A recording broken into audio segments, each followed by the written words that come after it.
आज हम आपको उत्तर प्रदेश में राजनीति के इंजीनियर से मिलवाएंगे। ये लोग हर चुनाव से पहले सोशल इंजीनियरिंग करते हैं और राजनीति की प्रयोगशालाओं में चुनाव जीतने के नए नए फॉर्मूले बनाते हैं और हर समय चुनावी गणित का हिसाब किताब करते रहते हैं। जिस तरह से हमारे देश के इंजीनियर्स और हमारे देश के साइंटिस्ट फिजिक्स, केमिस्ट्री और मैथ्स के नए नए फॉर्मूले बनाते हैं, उन पर विचार करते हैं, वैसे ही हमारे देश के नेता भी हर चुनाव से पहले राजनीति की लैब में वोट बैंक के नए नए फॉर्मूले बनाते हैं। उत्तर प्रदेश में पिछले 3 दिनों में बीजेपी के 8 विधायक, जिनमें 3 मंत्री भी हैं, इन्होंने जातीय समीकरणों के आधार पर बीजेपी से इस्तीफा दे दिया है और ये सारे पिछड़ी जातियों के नेता हैं और 5 साल तक मंत्री और विधायक रहने के बाद अब इन नेताओं को अचानक से ऐसा लगा कि इनकी जातियों के साथ अन्याय हुआ है और हो रहा है और अब ये नई तरह की सोशल इंजीनियरिंग करना चाहते हैं। तो आज हम आपको बताएंगे कि एक के बाद एक बीजेपी छोड़ने वाले इन विधायकों और मंत्रियों के जाने से बीजेपी को कितना नुकसान होगा और अखिलेश यादव को कितना फायदा होगा, क्योंकि पिछले 2-3 दिन से आप लगातार ये खबरें अखबारों में पढ़ रहे होंगे, न्यूज चैनल्स पर देख रहे होंगे, लेकिन अभी तक इसका सही विश्लेषण आपके सामने नहीं आया होगा। लेकिन इस विश्लेषण से पहले आपको एक लाइन में इसका सार अभी से बता देते हैं। इन विधायकों के जाने का बीजेपी को उतना ही नुकसान होगा जितना नाइट कर्फ्यू के दौरान कोरोना वायरस को नुकसान होता है। अब उम्मीद है कि आप हमारी बात समझ गए होंगे। हमारा आज का विश्लेषण कुल 3 भागों में होगा। पहला, इन मंत्रियों और विधायकों के बीजेपी छोड़ने की असली वजह क्या है। दूसरा, इससे बीजेपी को कितना नुकसान होगा और अखिलेश यादव को कितना फायदा होगा। और तीसरा, इस दल बदल से उत्तर प्रदेश के लोगों को यानी आम जनता को और वोटर्स को क्या मिलेगा, मतलब इसमें वोटरों का कितना फायदा है। सिर्फ पार्टियों का फायदा है, नेताओं का फायदा है या वोटर्स का भी फायदा है। इस समय उत्तर प्रदेश की स्थिति क्रिकेट के एक मैच की तरह हो गई है, जिसमें बीजेपी छोड़ने वाले नेताओं का स्कोर पल पल बदल रहा है। पिछले 3 दिन में बीजेपी की टीम से खेलने वाले 8 विधायक पार्टी छोड़ चुके हैं और इनमें से 3 नेता योगी सरकार में मंत्री पद पर थे। इसलिए यह मामूली दल बदल बिल्कुल नहीं है, यह एक बड़ी बात है। एक और बात यह है कि बीजेपी छोड़ने वाले 8 विधायकों में से 7 पिछड़ी जाति से हैं और 1 दलित समुदाय से आता है। यानी इस दल बदल के पीछे सोशल इंजीनियरिंग भी हो सकती है। यह शब्द आप अक्सर सुनते रहते होंगे। चुनाव के जो बड़े बड़े वैज्ञानिक होते हैं, जो बड़े बड़े एक्सपर्ट होते हैं, जो चुनावी विश्लेषण करते हैं, वो अक्सर इस शब्द का इस्तेमाल करते हैं जिसे सोशल इंजीनियरिंग कहा जाता है। राजनीति में सोशल इंजीनियरिंग शब्द का इस्तेमाल तब होता है जब चुनाव में एक खास धर्म, एक खास जाति या समुदाय के वोटर्स को एकजुट करने के लिए उनके समाज से जुड़े नेताओं को मौका दिया जाता है, उन्हें चुनाव लड़ाया जाता है और इन जातियों को इकट्ठा करके एक नया समीकरण बनाया जाता है। आप ऐसे समझिए कि मान लीजिए एक गांव में कुल 5 वोटर हैं, जिनमें से 3 एक खास धर्म या जाति से हैं और बाकी 2 अलग हैं। अब अगर इस गांव में चुनाव हुए और किसी पार्टी ने ऐसे नेता को टिकट दे दिया जो इसी धर्म या जाति से आता है, जिससे 3 लोग वहां पर हैं 5 में से 3, तो फिर उसी को फायदा होगा। ये एक सामान्य सा और आसान सा गणित है जिस पर हमारे देश की पूरी राजनीति चलती है। हमारे देश के तमाम नेता जब अपनी अपनी लेबोरेटरीज में जाते हैं, चुनाव लड़ने का फॉर्मूला बनाते हैं, तो उसमें सबसे पहला फॉर्मूला यही होता है कि वो अपनी कॉन्स्टिट्यूएंसी में ये देखते हैं किस जाति के कितने लोग हैं, किस धर्म के कितने लोग हैं, किस उपजाति के कितने लोग हैं, और फिर यह देखा जाता है पूरा समीकरण लगाकर कि किस जाति के उम्मीदवार को टिकट देना चाहिए ताकि उसे ज्यादा से ज्यादा वोट मिल सके। आप कह सकते हैं कि जैसे हमारे देश के युवा कॉलेज में जाकर इंजीनियरिंग की पढ़ाई करते हैं, ठीक वैसे ही हमारे देश के नेता समाज में लोगों के बीच रहकर जातियों की इंजीनियरिंग करते हैं। फर्क इतना है कि हमारे जो इंजीनियर्स होते हैं वो फिजिक्स या केमिस्ट्री की लैब में जाते हैं, नए नए फॉर्मूले बनाते हैं, सीखते हैं और गणित सीखते हैं, मैथ्स के फॉर्मूले बनाते हैं। और हमारे जो देश के नेता हैं वो अपने आप को असल में सोशल साइंटिस्ट भी कहते हैं और उन्हें अपने आप को वो सोशल इंजीनियर्स भी कह सकते हैं। ये वोट बैंक की लैब में जाते हैं और ये वहां पर अलग अलग फॉर्मूले बनाते हैं, अलग अलग गणित के फॉर्मूले बनाते हैं और ये सारे फॉर्मूले चुनाव जीतने में काम आते हैं। इसलिए आप सोचकर चलिए कि हमारे देश में दो तरह के इंजीनियर और साइंटिस्ट हैं। एक वो जो असली इंजीनियर्स और साइंटिस्ट हैं, पढ़ लिख कर वहां पर पहुंचे हैं, विज्ञान पढ़कर वहां गए हैं, और दूसरे हमारे नेता हैं, ये भी किसी साइंटिस्ट या इंजीनियर से कम नहीं है। इसलिए अगर आपको यह लग रहा है कि इन मंत्रियों और विधायकों ने बीजेपी इसलिए छोड़ी है क्योंकि वो सरकार और पार्टी में अपनी जातियों की उपेक्षा से नाराज थे, तो शायद आप गलत होंगे, क्योंकि ये तो बहुत आसान सा विश्लेषण है। इसके पीछे असल में कुछ और कारण हैं जिन्हें आप कुछ पॉइंट्स में आज समझ सकते हैं। पहला पॉइंट तो यह है कि हमें पता चला कि इनमें से ज्यादातर नेताओं का टिकट पहले ही कटने वाला था, यानी इससे पहले बीजेपी इन्हें छोड़ती, इन्होंने बीजेपी को छोड़ दिया। हर चुनाव में नेता पार्टियां बदलते रहते हैं, और आपने देखा होगा अक्सर हम माइग्रेटरी बर्ड्स की बात करते हैं, प्रवासी पक्षी जो होते हैं, प्रवासी पक्षी मौसम को देखकर अपनी जगह बदलते हैं, एक जगह से दूसरी जगह उड़ जाते हैं। जब वहां का मौसम खराब होता है तो अगली जगह पर चले जाते हैं जहां पर मौसम अच्छा होता है। और हमारे जो नेता हैं बहुत सारे, वो भी प्रवासी पक्षियों की तरह हैं। वो चुनावी मौसम को पहले ही भांप लेते हैं और उन्हें समझ में आ जाता है कि जिस जगह पर, जिस पेड़ की डाल पर वो बैठे हैं, वहां मौसम ठीक नहीं है, इसलिए वो उड़कर दूसरी जगह चले जाते हैं जहां मौसम उन्हें ज्यादा अनुकूल दिखता है। अक्सर ये ट्रेंड तब देखा जाता है जब कोई पार्टी उम्मीदवारों की सूची जारी करने ही वाली होती है या जारी कर देती है, और बीजेपी ने तो अभी तक अपने उम्मीदवारों की सूची जारी की ही नहीं थी। यानी इन नेताओं को पहले से ही ये खबर मिल गई थी, इन्होंने इस खबर को सूंघ लिया था, महसूस कर लिया था कि इस बार शायद उनकी टिकट कट जाएगी। बीजेपी को छोड़ने के पीछे यह सबसे बड़ा कारण रहा। इन नेताओं को टिकट कटने का खतरा इसलिए था क्योंकि ये नेता उत्तर प्रदेश के मौजूदा कास्ट कॉम्बिनेशन में फिट नहीं बैठते। इस बार मुस्लिम और यादव वोट बैंक एकजुट है, यानी जो मुस्लिम वोटर हैं और जो यादव वोटर हैं वो एक साथ आ गए हैं, और ये वोट बैंक अलग अलग पार्टियों में इस बार नहीं बटेगा। इससे पहले उत्तर प्रदेश में अगर आप देखें तो कुल मिलाकर 18% मुस्लिम वोटर हैं, 10% यादव वोटर हैं, और इसे यूपी की राजनीति में आप MY फैक्टर कह सकते हैं या MY फॉर्मूला भी कह सकते हैं। M का मतलब है मुस्लिम वोटर और Y का मतलब है यादव वोटर। और इसी फॉर्मूले के जो चीफ इंजीनियर हैं इस समय, उनका नाम है अखिलेश यादव।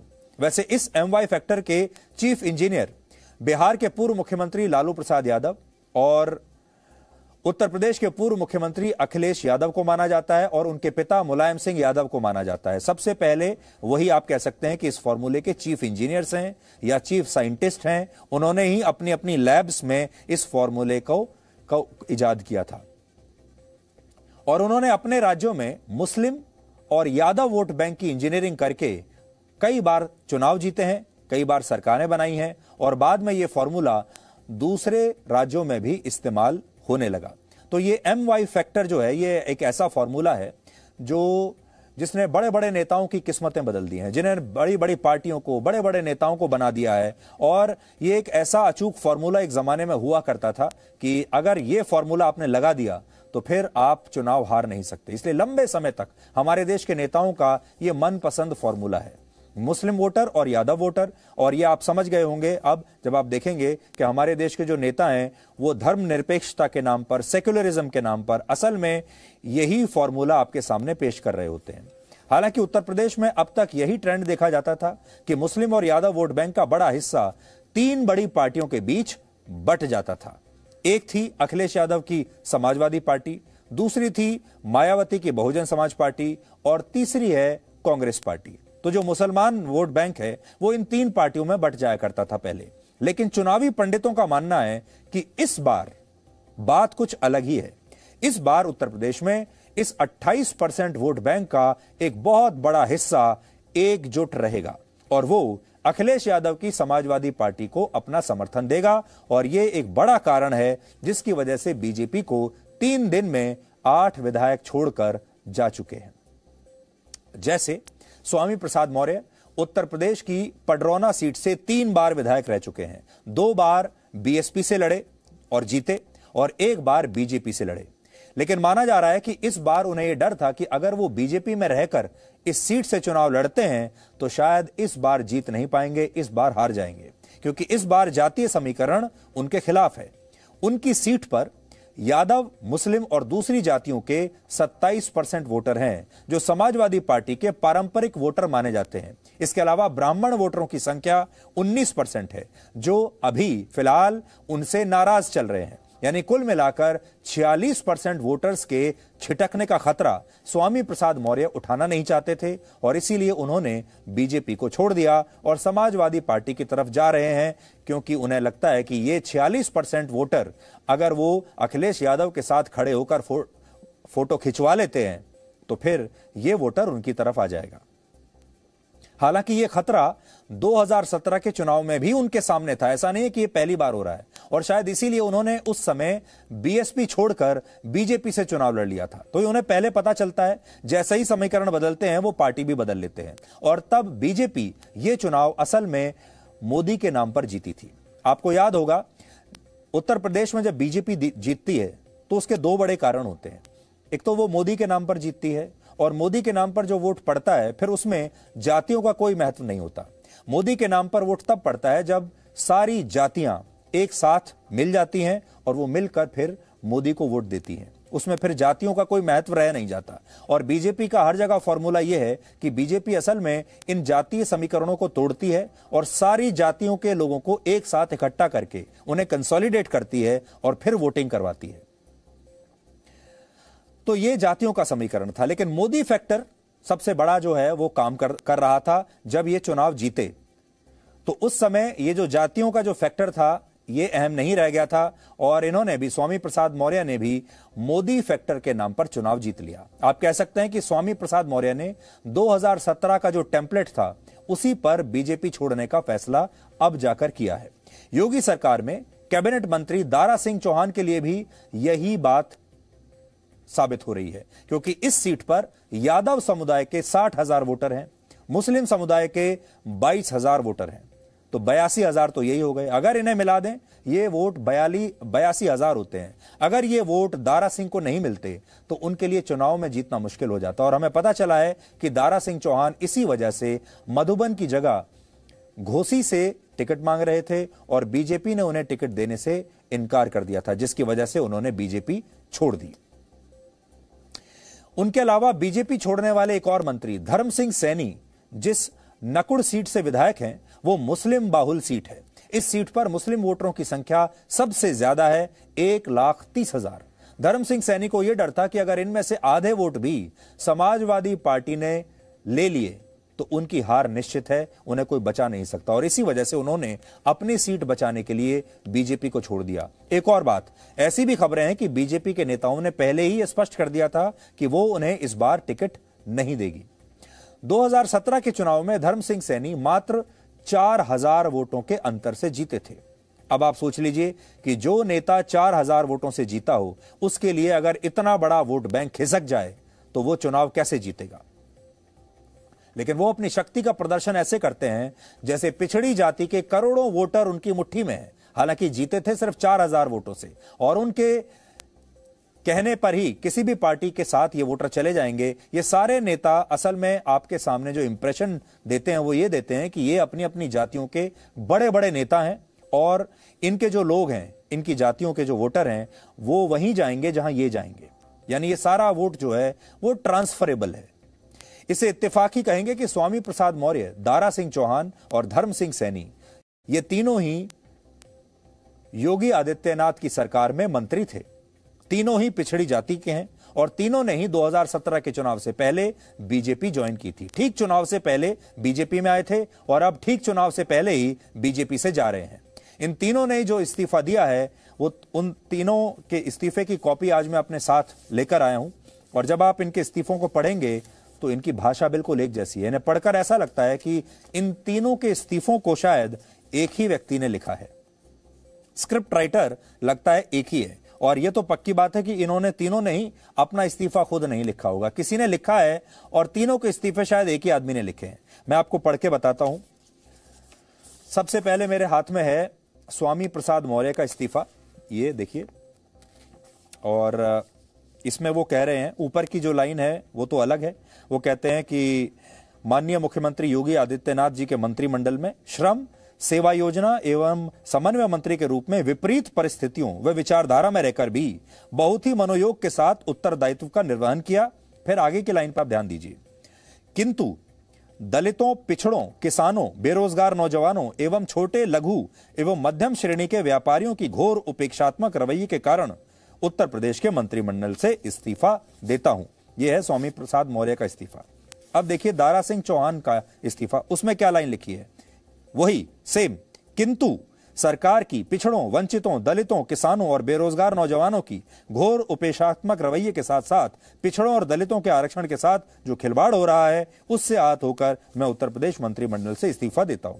अब तीसरा देखिए, डॉक्टर धर्म सिंह सैनी, ये भी मंत्री हैं, थे, ये भी वही लिख रहे हैं। किंतु जिन उपेक्षाओं के साथ दलितों, पिछड़ों, किसानों, शिक्षित बेरोजगारों, छोटे एवं मध्यम श्रेणी के व्यापारियों ने मिलकर बीजेपी को प्रचंड बहुमत से सरकार बनाने का काम किया, उनकी एवं उनके जनप्रतिनिधियों के प्रति लगातार हो रही उपेक्षात्मक रवैये के कारण उत्तर प्रदेश के मंत्रिमंडल से मैं इस्तीफा देता हूं।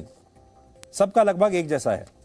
यहां दो बात आप समझ गए होंगे। पहली है कि नेताओं ने या तो इसलिए बीजेपी छोड़ दी क्योंकि उन्हें डर था कि पार्टी उन्हें टिकट नहीं देगी, या वो इसलिए दूसरी पार्टी में चले गए क्योंकि उन्हें ऐसा लग रहा था कि वो बीजेपी में रहकर अब वोटरों के बीच जातीय संतुलन बैठा नहीं पाएंगे। यानी अपनी सीट बचाने के लिए इन नेताओं ने असल में बीजेपी को छोड़ा है। इसके पीछे एक और वजह है, परिवार के सदस्यों के लिए टिकट की मांग करना। हमें यह भी पता चला कि स्वामी प्रसाद मौर्य अपने बेटे उत्कृष्ट मौर्य के लिए बीजेपी से टिकट मांग रहे थे, लेकिन बीजेपी इसके पक्ष में नहीं थी क्योंकि उत्कृष्ट मौर्य को 2017 के चुनाव में रायबरेली की ऊंचाहार सीट से टिकट दिया गया था और वो मोदी लहर होने के बावजूद समाजवादी पार्टी से हार गए थे। दूसरी बात, स्वामी प्रसाद मौर्य की बेटी संघमित्रा मौर्य फिलहाल बदायूं लोकसभा सीट से बीजेपी के सांसद हैं। ऐसे में एक ही परिवार के सभी सदस्यों को राजनीति में लाकर इसके बाद हम आपको यह बताएंगे कि इससे बीजेपी को कितना नुकसान होगा और अखिलेश यादव को कितना फायदा इससे हो सकता है। जो दूसरों का हक निगले, जो अनुसूचित जात जनजाति का आरक्षण अजगर की तरह निगल जाए, जो पिछड़ों का आरक्षण सीधे सीधे मस्त होकर के चट कर जाए, स्वाभाविक रूप से ऐसे नाग रूपी आरएसएस और सांप रूपी भाजपा को स्वामी रूपी नेवला उत्तर प्रदेश की धरती से खत्म करके ही दम लेगा।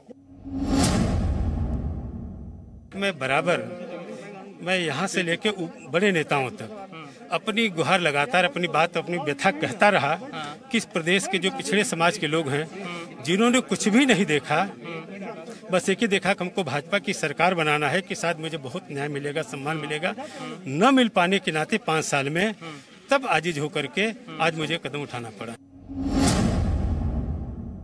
हम उत्तर प्रदेश सरकार में थे, हम उत्तर प्रदेश सरकार में ही अपने कार्यकर्ताओं का काम कराना चाहते थे। जब उत्तर प्रदेश सरकार में रहते हुए अपने कार्यकर्ताओं का काम नहीं करवा पाए तो जिस सरकार ने हमारी बात नहीं सुनी, हम उसी सरकार से नाराज हैं। स्वामी प्रसाद मौर्य जी के साथ जाएंगे और सपा में जाएंगे? हाँ, स्वामी प्रसाद मौर्य जी के साथ जाऊंगा, वो कहाँ जाएंगे वो जाने। कितने विधायक छोड़ रहे हैं ये मुझे जानकारी नहीं है। आपने छोड़ दिया? आप भी इस्तीफा दे रहे हैं? हम इसके बाद हम देंगे। अब देखिए, इस पे हम विचार करेंगे। आप चिट्ठी लेके आए? चिट्ठी लेके आए, हम उनके प्रतिनिधि हैं। और भी विधायक साथ में जा रहे हैं आप लोगों के साथ? अभी इसका पता नहीं, 4-6 दिन में पता लगे क्या स्थिति है। तो कई मंत्रियों के भी जाने की सूचना है? सूचना है। हम लोगों को मनाने का तो कोई मतलब ही नहीं है, क्योंकि हम तो रिजाइन कर चुके हैं और जिन लोगों ने रिजाइन नहीं किया है उनके पास जरूर फोन कल से पहुंच रहे हैं, क्योंकि हड़कंप मचा हुआ है। अब वो जान रहे हैं कि जब माननीय स्वामी प्रसाद मौर्य जी ने पार्टी छोड़ दिया है तो अब भाजपा का जाना तय है, इसलिए हड़बड़ाहट है उन लोगों में और इसीलिए वो माननीय विधायकगणों से, माननीय मंत्रियों से संपर्क कर रहे हैं। इस समय जो स्वामी प्रसाद मौर्य ने इस्तीफा दिया है, तो स्वामी प्रसाद मौर्य ने इस्तीफा दिया है तो उनके साथ है क्या? बता रहे हैं कि वो भी साथ में है, इसलिए ठीक है। आप स्वामी प्रसाद मौर्य के साथ हैं? तो क्या मतलब अब समाजवादी पार्टी की तरफ मन बना चुके? मतलब सपा की तरफ जाना चाहिए? 43 जातियों में बटे हुए समाज को हम लोग एक करेंगे और पुनः ये भिखारी समाज को राजा समाज बनाने के लिए हम लोग संघर्ष करेंगे। इसी को ध्यान में रख करके हम लोगों ने निर्णय लिया। हम लोग सब लोग आज से नहीं, बहुत लंबे समय से हम लोग चिंतन चल रहा है और उसका चिंतन समाज के हित को ध्यान में रख करके हम लोग निर्णय ले गए।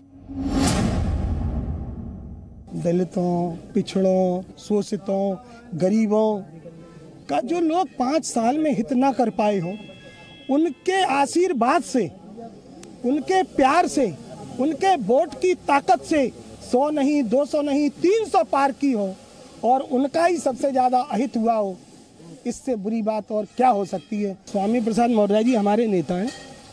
जो स्वामी प्रसाद मौर्य जी निर्णय लेंगे हम उनके साथ हैं। तो इन तमाम नेताओं की बातें सुनकर आपको ये लगा होगा कि असल में ये नेता नहीं है, ये सोशल साइंटिस्ट हैं, ये सोशल इंजीनियरिंग करने वाले इंजीनियर्स हैं। भले ही इन्होंने इंजीनियरिंग की पढ़ाई ना की हो, भले ही इन्होंने किसी लैब में काम ना किया हो, भले ही इन्होंने विज्ञान ना पढ़ा हो, लेकिन ये सामाजिक विज्ञान को अच्छी तरह से समझते हैं और यही हमारे देश के इंजीनियर्स हैं और यही हमारे देश के साइंटिस्ट्स हैं। सोशल साइंटिस्ट और सोशल इंजीनियरिंग करने वाले ये बड़े बड़े इंजीनियर्स हैं जो कुछ भी कर सकते हैं। मैं आपको स्वामी प्रसाद मौर्य का एक ट्वीट पढ़ के बताता हूं जो अभी वो बोले भी थे अपने बयान में, और देखिए वो ट्वीट में कह रहे हैं, नाग रूपी आरएसएस एवं सांप रूपी भाजपा को स्वामी रूपी नेवला यूपी से खत्म करके ही दम लेगा। तो सोचिए 5 साल तक मंत्री रहे, तब उन्हें भाजपा जो है वो सांप रूपी नहीं दिखाई दी, लेकिन अचानक से भाजपा सांप बन गई और मौर्य जी नेवला बन गए। लेकिन 5 साल तक ये उसी बीजेपी में नागिन डांस करते रहे, तब इन्हें कोई समस्या नहीं थी।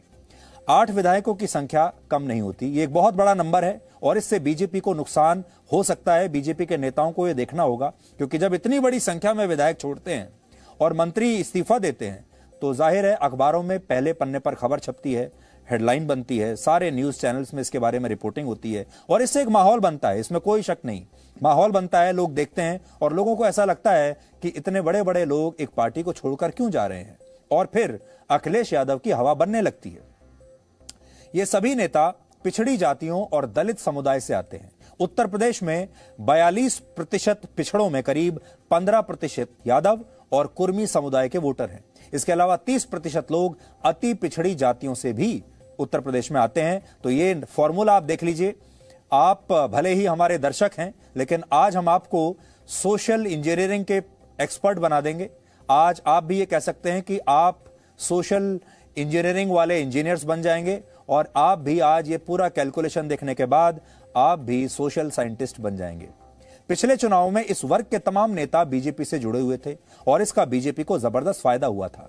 बीजेपी ने पिछली बार तमाम जो इस तरह के वर्ग की पार्टियां थी, जो छोटी छोटी पार्टियां थी, उनका एक गठबंधन बना लिया था और यही बीजेपी का विनिंग फॉर्मूला था। लेकिन हुआ यह है कि जो फॉर्मूला बीजेपी ने पिछली बार अपनाया, इन सारी छोटी छोटी पार्टियों को अपने साथ करके, जिनमें दलितों की पार्टियां थीं और पिछड़ी जातियों की पार्टियां थीं, इस बार वही फॉर्मूला अखिलेश यादव ने अपना लिया। जो पिछले चुनाव में बीजेपी ने किया था, वही काम अखिलेश यादव इस बार इस चुनाव में कर रहे हैं। यानी बीजेपी को बीजेपी के फॉर्मूले से ही वो हराना चाहते हैं। लेकिन अब तस्वीर बदल गई है और बदली हुई नजर आ रही है और जो विश्लेषक हैं उनका मानना है कि अगर इन जातियों के वोटरों का बीजेपी से मोहभंग हुआ तो बीजेपी को नुकसान उठाना पड़ सकता है। बीजेपी की एक मुश्किल यह भी है कि अब उसके साथ केवल 2 ही सहयोगी पार्टियां बची हैं। एक है निषाद पार्टी और दूसरी है अपना दल एस, जबकि अखिलेश यादव ने छोटी छोटी 6 पार्टियों के साथ एक गठबंधन तैयार कर लिया है, जो इस चुनाव को जाति के आधार पर लड़ने के लिए अब पूरा जोर लगा रहे हैं। जैसे जयंत चौधरी की राष्ट्रीय लोकदल आरएलडी, वो उत्तर प्रदेश के 2% जाट वोटरों का पर उसका गहरा प्रभाव है। इसके अलावा राज्य की 29 सीटें ऐसी हैं जहां पर जाट समुदाय के 50,000 से 1 लाख वोटर हैं और ये किसी भी पार्टी के उम्मीदवार को आसानी से हराने या जिताने की क्षमता रखते हैं। ओम प्रकाश राजभर की पार्टी भी इस समय अखिलेश यादव के साथ है और उत्तर प्रदेश में राजभर समुदाय के भी 2% वोटर हैं, जिनकी मदद से उनकी पार्टी 2017 में 4 सीटें जीतने में कामयाब रही थी। इसी तरह यूपी के 5% कुर्मी वोटरों पर अपना दल के की पकड़ मानी जाती है और केशव देव मौर्य की महान दल पार्टी का प्रभाव पिछड़ी जातियों के 10% वोटरों पर भी बताया जाता है। तो अखिलेश यादव ने ये जो लंबी चौड़ी टीम तैयार की है खेलने के लिए, इसमें ये जो खिलाड़ी हैं हो सकता है ये 2-2 रन बनाएंगे, 5 रन बनाएंगे, 7 रन बनाएंगे, लेकिन ये जो मैच है इस बार बड़ा टाइट मैच है। और जब मैच बड़ा टाइट होता है उसमें एक एक रन मायने रखता है, एक एक रन आउट मायने रखता है। इसीलिए अखिलेश यादव थोड़े थोड़े रन बनाने वाले बल्लेबाजों को भी अपनी टीम में ले रहे हैं, क्योंकि आखिर में ये तो पता चलेगा, हो सकता है अखिलेश यादव 1 रन से ही जीत जाएं। यानी कुल मिलाकर समीकरण यह बन रहा है कि अगर चुनाव जाति के आधार पर लड़ा गया, वोटिंग अगर जातियों के आधार पर इस बार हुई तो अखिलेश यादव को फायदा होगा, और अगर वोटिंग धर्म के नाम पर हुई और मोदी के नाम पर हुई तो फिर बीजेपी को फायदा होगा, क्योंकि बीजेपी धर्म के नाम पर और मोदी के नाम पर इन सारी जातियों को, सारी उपजातियों को एक साथ इकट्ठा कर देगी और इन्हें यह कहेगी कि जातियों से ऊपर उठकर आप वोट कीजिए। और इसीलिए योगी आदित्यनाथ के अयोध्या से चुनाव लड़ने की भी खबरें आ रही हैं। अगर चुनाव धर्म और मोदी के नाम पर हुए तो ऐसी स्थिति में वोटर किसी जाति के नहीं होंगे, बल्कि वो बतौर हिंदू वोटर एकजुट होकर बीजेपी के लिए मतदान करेंगे। और अगर ऐसा हुआ तो नतीजे 2017 जैसे ही हो सकते हैं। 2017 में आप सब जानते हैं बीजेपी ने शानदार प्रदर्शन किया था। आज की इस बैठक के माध्यम से जो 172 सीटों को लेकर चर्चा हुई, बहुत सार्थक हुई और भारतीय जनता पार्टी शानदार विजय, जैसी विजय हमने 2017 में प्राप्त की थी उससे भी शानदार विजय हम 2022 में प्राप्त करेंगे। धन्यवाद।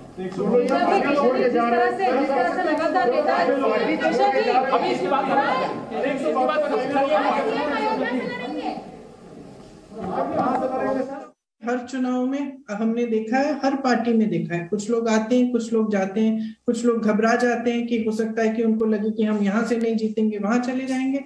ये बहुत होता है, हर चुनाव में होता है। मुझे नहीं लगता कि ये एक ऐसी चीज है जिससे किसी भी पार्टी को घबराना चाहिए। हाँ, जब हमारे साथी जाते हैं दुख होता है, प्रयास रहता है कि साथ रहें, लेकिन अगर वो ऐसा निर्णय करते हैं कि किसी और पार्टी से लड़ना चाहते हैं तो एक तरह से हमें लगता है कि जो हम संघर्ष कर रहे हैं उससे वो पीछे हट गए। ये सियासी सैर का सीजन है और इस सियासी सैर के सीजन में कई ऐसे सैरबाज दिखाई पड़ेंगे, कई ऐसे जो है वो चुनावी चौपाल के पर जो है वो चहलकदमी करते हुए लोग दिखाई पड़ेंगे, जिनको कि आप देखते रहिए। लेकिन भारतीय जनता पार्टी की जो सैद्धांतिक प्रतिबद्धता है, विचारधारा है, वो शुद्ध रूप से भारतीय जनता पार्टी की विचारधारा ही, जो राष्ट्रवादी विचारधारा है, वही राष्ट्रीय विकास धारा बनेगी और बन रही है। राजकारणाचे कधी चढ उतार असतात, ते चढ उतार आपल्याला उच्च ठिकाणी येऊन बसवतात आणि सामान्यांना एकदा समज याच्यानंतर ती व्यक्ती किती शक्तिशाली, किती मोठ्या पदावर ही असली, तर सामान्यांच्या सामुदायिक शक्तीच्या सोबत या सगळ्या शक्ती अशा प्रवृत्ती ही टिकत नाही। तो आपने हमारे देश के तमाम इंजीनियर्स और साइंटिस्ट के बयान सुन लिए। अब आपके मन में आज ये भी सवाल जरूर होगा कि इस जातिगत राजनीति से आपको क्या फायदा होगा, यानी वोटर को क्या फायदा होगा। तो इसका जवाब यह है कि वोटर को इससे कुछ हासिल नहीं होगा। ये नेता जहां पहले थे वहां इन्होंने अपनी जाति के लोगों के लिए कुछ नहीं किया, मंत्री भी बने, विधायक भी बने।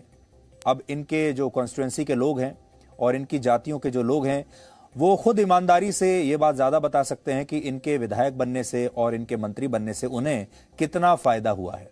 और आगे भी ये विधायक और ये नेता जहां भी रहेंगे, जहां भी मंत्री बनेंगे, शायद ये वहां पर जाकर भी कुछ नहीं करेंगे।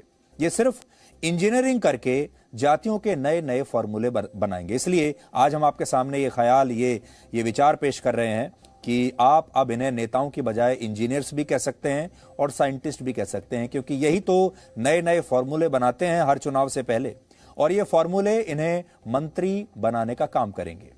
लेकिन इससे देश के वोटर को, देश की जनता को कुछ नहीं मिलने वाला। और हो सकता है कि अगले साल या कुछ साल के बाद ये किसी और पार्टी में जाकर कह रहे हों कि वहां भी इनकी जातियों के साथ अन्याय हुआ है। यानी जब अगला चुनाव आएगा तो उससे ठीक पहले ये फिर से यही बात दोहरा देंगे जो ये आज कह रहे हैं।